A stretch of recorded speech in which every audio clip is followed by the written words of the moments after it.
एक राष्ट्र एक चुनाव को लेकर केंद्र सरकार काफी समय से विचार कर रही है। इसको लेकर कई बार उच्च स्तरीय बैठक भी हुई है, लेकिन अभी तक इस पर कोई बड़ा फैसला नहीं लिया गया है।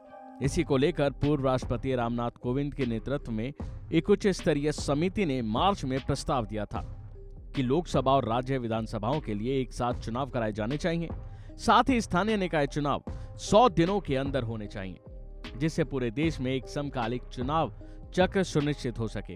आयोग ने कहा कि इसके लिए संविधान से लेकर कई कानूनों में बदलाव की जरूरत होगी, लेकिन अगर एक राष्ट्र एक चुनाव की प्रक्रिया लागू होती है तो इसमें कई तरह की चुनौतियों का सामना करना पड़ सकता है।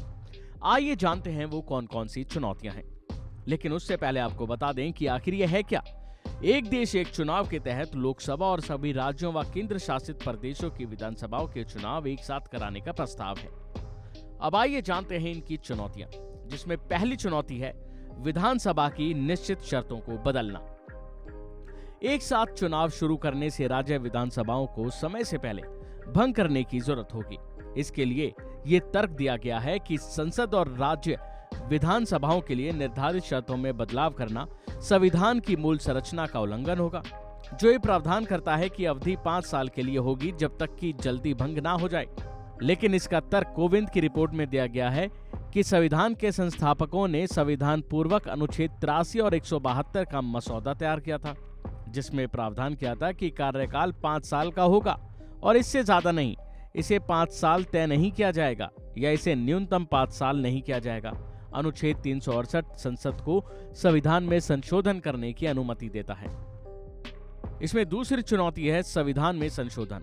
इसको लेकर कोविंद समिति ने लोकसभा और राज्य विधानसभाओं के आम चुनावों के साथ साथ पंचायतों और नगर पालिकाओं में चुनाव कराने के लिए अनुच्छेद 324A की शुरुआत की सिफारिश की। साथ ही मतदाता के फोटो और पहचान पत्र को लेकर भी अनुच्छेद 325 में संशोधन की सिफारिश की। इसमें राज्यों के समर्थन की भी जरूरत होगी। इस पर कोविंद की रिपोर्ट समिति में कहा गया है कि इसको लागू करना, जिसमें लोकसभा और राज्य विधानसभाओं के लिए एक साथ चुनाव है, इस पर राज्य द्वारा अनुसमर्थन की जरूरत नहीं है। इसके लिए तीसरी चुनौती है त्रिशंकु विधानसभा की। अगर ये फैसला आया तो ऐसे में क्या होगा?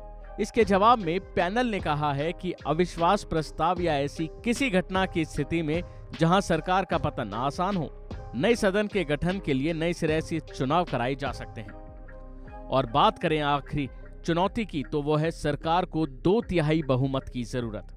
देखा जाए तो सरकार के पास लोकसभा में 2/3 बहुमत होना चाहिए, जो कि अब है नहीं।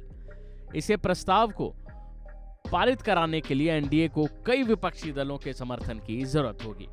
बहरहाल ये थी कई चुनौती, जिसको लेकर कोविंद की रिपोर्ट समिति में ये सारे सुझाव दिए गए हैं, लेकिन ये कामयाब हो पाएंगे या नहीं, ये देखने वाली बात होगी।